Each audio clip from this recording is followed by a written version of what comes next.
Welcome back to the Lanterne Rouge Cycling Podcast with Benji Naesen, the last stage recap of this year's Tour de France. I'm pretty excited. I mean, the last 10 stages have been a little bit muted, but today I really enjoyed it, even though some people don't like the procession. I loved the last half an hour of this. It's the traditional stage. Whatever it is, 100 Ks, doesn't matter. They do like the first 2 hours at 17 Ks an hour. It's all about the last 40 Ks or an 8-lap circuit of around the Louvre and Champs-Élysées. The finish is about 300 meters or a few hundred meters longer than normal out of the last chicane right-hander. So you can move up some spots out of that right-hander. You don't need to be third or fourth wheel necessarily. Favourites of the stage were obviously Cavendish, Wout van Aert, Philipsen, and a big drop-off from there. We were hoping Greipel could get a good result. I just want to give, before we get into it, a big shout-out to Lacole, our show partner at the start. They've supported us, and Benji reminded me, we only started this podcast less than a year ago. And before it's grown amazingly thanks to all your support as well. But before it had grown, Lacole got on board. They enjoyed what we were doing, our technical analysis, and they have a technical focus on performance cycling apparel as well. So if you want to use our discount code LRTDF20 during the last few days of this Tour de France or the next day or so, you can get in now and use that for 20% off all already discounted items. So thanks to Lacole for supporting the podcast. But Benji, I think you watched some of the ceremonials, allegedly. Is there anything really of note that happened? I think I watched about 20 seconds of the initial 80 kilometers, but I did watch interesting things because every time I was watching, I noticed something that I probably just coincidentally saw a fun moment. I thought in the initial parts, you always have that champagne moment where they go to the front with the entire team of UAE. They had special shirts on today. I like them, to be honest. It's kind of different. Kind of looks like they're the Sky ones, right? Yeah, exactly. With a yellow line in the middle. Kind of reminded me of their NCs that are horrendous. But anyway, to be honest, the initial champagne part is always pretty boring to me. I feel like that's for after the race, but that's a personal take. But the action pretty much started when they went to the front with 3 riders, the Slovenians, Mohoric, Mezgec, and Pogačar. Well, action. And they pulled out, Mohoric pulled out the race number of Roglic out of his back pocket. And that was honestly really surprising. And half of Twitter was saying, oh, this is odd. Half of Twitter was like, this is so cute. And I'd like to know your respected opinion of it. I mean, it's kind of like, did Roglic die? Why are they doing an in memoriam thing? I know they didn't mean it in that way. And I mean, yeah, maybe you liked it. It's nice, I guess. Maybe are the Slovenian riders all friends? A lot of media assume they're all friends.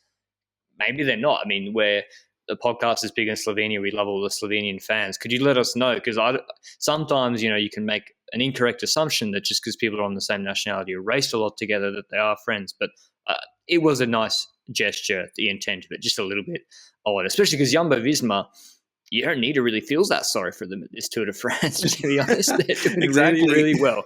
Anyway, the other weird thing I noticed was Movistar, who the last time they were on the front of the race was for about 10 minutes chasing Carapaz on stage 7. The next time they're on the front of the race on TV was today for like an hour with Valverde sitting with 2 riders in front of UAE. I was like, guys, you're 6th on GC, didn't win a stage, didn't win a jersey, didn't win the team's classification. I know that we think it's a bit of a joke, but it's TV time. Get the fuck out of there. It's UAE time and go to the back. That's my respective view on. I think they were just trying to be cheeky and take up camera time. But anyway, onto the actual circuit. Wait. There's other stuff in the ceremony. Big action. I don't know if it was already on the circuit or just beforehand, but there was this moment where Gilbert was doing something and moving to the front. I'm not sure whether it was in his attack when the circuit started or just beforehand. And he actually got caught by a speed camera. So a bit of an anecdote. He's probably going to get a fine posted to him at home. He's going to prison. Yeah, no, probably not. But I found that a funny moment. I don't know. Yeah. Anyway, back to the circuit, I guess. So my feelings for today were that you can put the Deconic, to beat the Deconic train, and maybe this doesn't apply to Jumbo-Visma because they don't have the riders, you need to put them under a little bit of pressure beforehand to make Alaphilippe, Asgreen and Ballerini chase beforehand so that they don't have 5 guys stacked up with 1,500 to go, which at that point you're done. And that's exactly what happened. We saw Purstleberger and Pollitt, literally the 2 guys we mentioned yesterday, both at the same time trying to attack. We then saw big attacks, Quickstep getting in those moves because there was like 8 dangerous riders. They had Asgreen and Alaphilippe in it. And when we saw, was it maybe Jonas Ruch trying, but then it was Benji's favourite rider, Valgren, getting in a move with Harry Sweeney. Brent Van Moor got in some moves as well. But the first one was, I think, Sweeney, sorry if I was too confused. And Gilbert, right? Yeah, I keep getting the teams confused. There was a break of 4. One of them was Casper Pedersen at the time in the group of 4 for DSM. Strong ruler.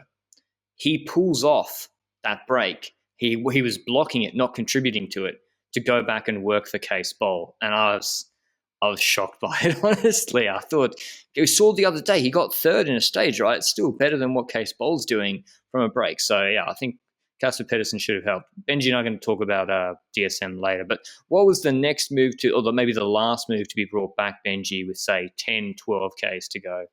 Well, I know it included Bissiger and Gilbert, but I honestly forgot the 3rd rider. But they actually held on for quite a bit, and it's been like that for quite a while now, that those 3 riders or those 4 riders that get away at that point are like pushing really hard to try and survive, and it's like 20 seconds the entire Champs-Élysées portion. And well, I feel like the Koenig was already spending energy in the last 10 kilometers trying to close that down. I don't know which was the first, where I think Devenant was trying to control it. They had the Clerc pace as well during the entire Champs-Élysées section, setting up tempo behind those riders. So they clearly were looking for a sprint or perhaps a sneaky bit of an attack as well in the last portion with Asgreen, if that suited at that point. But in all honesty... Mate, we're not the DS. There's no way ever. Imagine. I said it yesterday. They won't ever do that. The Queen would fly to Oudenaarde, where's the service course of Quickstep, and she would beat the shit out of Patrick Lefevre if they attacked with Asgreen. Brian Holm would have to defend Lefevre against just her. For him to win the sprint in the background, Cavendish. Yeah. Again, I'm tired after the end of this tour, as you can tell. So what I did notice, though, was the Quickstep train was a little bit jumbled. Alaphilippe had to take over with quite 4 or 5 Ks to go. He was then done early. Ballerini, I think, might have had a mechanical as well. Cavendish had been sitting deep for a lot of the time. 6 Ks to go, totally normal. Moves up, and then they got sort of 4 guys left with 3 Ks, 4 Ks to go. The problem was they were being helped by not DSM, by Alpes and Phoenix doing a lead out, but then their guy pulls off. And now we're into 2 Ks, 1,500 meters to go, maybe a little bit more, 2.5. And Quickstep don't take it up, which is a choice. And we've seen them do this in other stages, not just in the Tour de France, where they have the 4 guys, they want the 4th guy to start at 1,600, 1,500, and that's what they're going to do. And they're going to try and hold position until before then, rather than burn him at 3 Ks to go. That's what they did at Scheldeprijs with Van Leeuwenberger, pulling at 3 Ks to go, and then they got cooked with Merkel on the front with 800 meters to go. But the problem, Benji, is literally every team decided to absolutely launch it and move up, right? Who was there? Exactly. I think one of the early attacks was Kwiatkowski with Thomas in the wheel. Yeah. That didn't really get a gap. Quickstep was quick to respond to something like that. But I think the biggest move was when Polit decided to move to the left side of the road with, I think, Burstelberger on his wheel, the one you mentioned yesterday for a potential late attack. And Polit hammered it, straight up hammered it. And I saw half of the team of the Koenig just moving back, the ones you just said, the ones that they're trying to keep for the last 1,600 meters. And you know then that Cavendish is not really in the first 10 riders anymore, first 15. Then he's 20th position, 25th going into the last kilometer and a half. So they're going to have to try and move past by the end. But it was EF that took control together with one rider from Cofidis, so I'm guessing for Kort Nielsen and also for Laporte, those 2 riders, and also the team of Matthews also, but I don't remember them actually taking the front. I think they were in the wheel of the EF rider that was pushing them towards that tunnel. And that's when we saw on the left side of the road, the Koenig hopelessly trying to get Cavendish back to the front. Yeah, and they did an okay job. This wasn't a completely disaster where sometimes in the Giro, Benji, Ewan is 50th wheel with 500 meters to go with 3 guys around him, and you're like, what's going on here? But the difference was the De Koenig guys are all spread out. We've got 1,100 meters to go, 1,200. We're about to enter the chicane. They've got 1 man on the front, and then there's an Intermarché rider for Van Poppel, Moritz for Fred Wright, I think, or Colbrelli, who's not even there. And then there's another DeKoning rider. Then there's then there's Turnison in front of Van Aert, lovely positioned 5th and 6th wheel.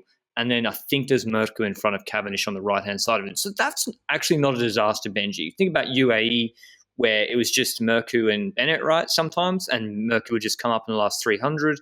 Paris-Nice, I think one of the stages he did something similar. So that's not a disaster. The problem was, I think Wout van Aert and Turnison had the better line on the left-hand side. They were on then the right, and then they move into the chicane where you want to go. You turn to the left and then turn right. And Cav got squeezed a bit back, and then he was entering that chicane 6th wheel. Again, not a disaster, but he's in front of Mercu. So I'm struggling to see, because the way the camera shot it, how he slides in front of Mercu. Maybe that was just the plan at that point, where they made a decision, hey, this is not going ideally, but I'll put you on Wout van Aert's wheel, 5th wheel, going into, it's 500, 600 meters to go. That's fine. And that's what happened. So going to that right-hander, Intermarché rider leading out and then there's, I don't even know who the quick-step guy was, but it was basically then Turnison, Van Aert, Cavendish, and then on the right is the Rickaert and Philipsen sort of doing their own thing, eating a lot of wind. And when you saw that position, Benji, how is that different, that setup, to a lot of the sprints we've seen so far? Well, the big difference is that Cavendish is now behind other sprinters, behind Wout van Aert, and in the past every single sprint we've had so far, he was basically in front of these sprinters due to the help of their team. And I think the only sprint that doesn't apply to is the first one he won, where he was, I think, in the wheel of Buhani or Philipsen. Sorry, yes, Buhani was in third wheel after Cavendish going into that final bend.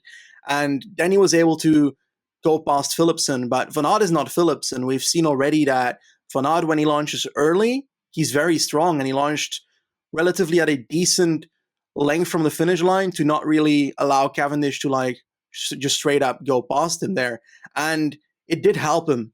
And I think that from that point onwards, we just had a sprint between the lines. We had Wout van Aert trying to open it early, Cavendish in second wheel, and Philipsen also trying to go for it.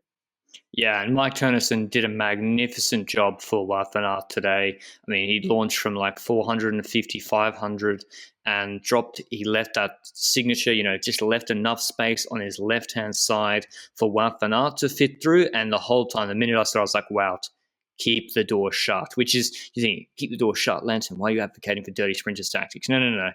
Wout van Aert's on the barrier, or launching a sprint on the barrier. And then you've basically got Turnison, if he keeps sprinting, which you often see Mercu do, blocking his right. Cavendish on his wheel to the left-hand side. He's boxed in with Philipsen on his right, Wout in front of him, and then the barrier to his left. So Wout just needs to keep sprinting in a straight line, which he does with the not much space to the barriers. Philipsen has to come around the right-hand side of Turnison, and he came pretty quickly, and it might have affected his sprint a lot, Philipsen, and then comes back, and he's the big difference that boxes in Cavendish as well. And this reminded me of Tirreno Stage 1 a lot, Benji. When Wout van Aert opens early from the front, even with people behind him, yep, he's super fast, and he beat Ewan there. It reminded me of one of his sprint wins last year, and just an incredible win from Wout van Aert. He timed his bike throw terribly, and it was just a fantastic win from him after winning the TT yesterday, after winning the Ventoux stage. What's that now, Benji? 4 wins for Jumbo-Visma at the Tour and second on GC. But how impressed were you? Is this what you've been asking Van Aert to do all Tour, I guess? Well, it depends. On the sprint stage, we wanted him to go for these kind of sprints to take their opportunity. When it comes to the initial mountain stage, we were a bit like, we need some support for Vingegaard as well, and at least some rider needs to stay behind. They eventually got away with a Ventoux victory while having a rider or two behind for Vingegaard. That was perfect. Then the next mountain stage was a bit, they don't have they have all riders in the breakaway, and that was a bit dangerous, but it's a risky move that paid off gloriously. So perfect move there. Gus eventually ends up winning that stage, and I think that they played their cards pretty damn well with the cards they were given. The first week was devastating for them, and Tony Martin hit the ground about 70 times. Yeah. So that's really unfortunate. And ironically, this Tour de France has a better outcome than last year's for them. And then they had it's crazy. They had one lead out, man. They had one guy to do the lead out, and he's 4th wheel in the right hander on Champs-Élysées. Yeah. And this is why it's just a it's a different stage to a normal road stage. And yeah, perfect from Turnison. Wout van Aert couldn't stop thanking him in the interview afterwards. And I think Wout said in the interview, it's almost a shame I've won because I got a flight to Tokyo and I'm going to have to do interviews for 6 hours now afterwards. That's what he said to the English press. But yeah, let me just do the final stage results just quickly. I know we're always terrible at that housekeeping. Belgian 1-2, duo boxing in Cavendish, Van Aert, then Philipsen. Cavendish, Mezgec was leading out Matthews, but Matthews couldn't get out of his wheel. Mezgec came fourth. Greipel fifth. That's actually quite nice for Greipel. Fifth is a good result. Van Poppel sixth also, then Matthews Aramburu, Sidel Barter, Valscheit 10th. I don't want to keep being so negative, but the reason I brought up the Casper Pedersen thing is because, Casebold did end up coming 21st. So it just it's not worth it to me to be doing what they did with Casper Pedersen. Yeah, I agree. Colbrelli 13th as well. Like, Benji, do you think Bahrain think Colbrelli can win flat bunch sprints? Because he can't. Yeah, it's like, it's pretty obvious to us as well. Like, at this point, he's a better climber than a sprinter. And that's harsh to say, but it's true. He's Diego Ulissi, but better. Yeah, I think that's actually a good point. Maybe a little bit less good on the steep stuff. A weird comparison, but it kind of makes sense. He's the ultimate climby sprinty boy right now, if you don't count Van Aert, because Van Aert's more than a climby sprinty boy. He's pretty good. All right, we're going to do, obviously, the Tour de France proper recap tomorrow, and that might be out either tomorrow or Tuesday, depending on how organised I am. And so we'll do all the GC, the jerseys, and all of that sort of stuff then. But I think, anything else to take away from this stage, Benji? Anything you've seen on Twitter? Anyone announce any snap retirements? Maybe we'll talk on a more super combativity. Yeah, deserves it. It was apparently between him and Wout van Aert. And I feel like Frank Bonnamour has been in lots of breakaways. He did very well. He kind of comes in unexpected because I didn't see it coming that he was so good. Like, quite genuinely, I thought he was a French rider on B&B hotels, and that's all I knew from him. And now I know that he can climb decently. He's got a decent flat pace because he attacked again today together with Gauthier. That shows the combativity of that rider. And he went on the podium today with super combativity, and I'm happy about it because, well, you could say, I think that part of it is also that Wout van Aert won so much next to it that they're like, let's give this to the guy that actually didn't end up with anything. Because Wout van Aert obviously deserves it too, but I think Bonnamour deserves it more because he didn't get the outcomes he hoped, but was always combative to try and get it. And that's what I enjoy from it a lot. But all in all, it's awesome to see another Belgian win on the Champs-Élysées.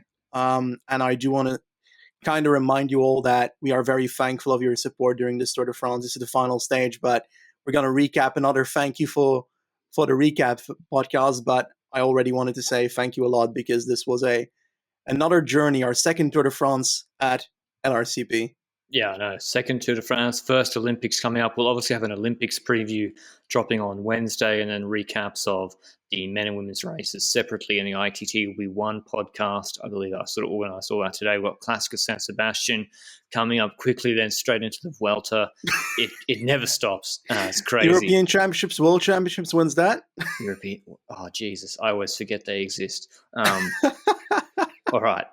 We hope you've been enjoying the podcast. If you have enjoyed all our Tour de France recaps, big thing you can do to help the channel, which is free, is obviously subscribe to the YouTube channel or subscribe to the podcast on your relevant podcast player, or give us a review. I actually really love the podcast reviews. Most of them are trolling me. So funny. They have memes. Yeah, they're actually hilarious. And yeah, it's compared to the size of the podcast and how long it's been out, it's crazy to see that support. So if you could review us as well, that's great. But most of all, thanks to Lecole for supporting the podcast. They produce performance cycling apparel. And as I said, use code LRTDF20 if you want to get 20% off their kit during the Tour de France. But until the recap tomorrow, ciao.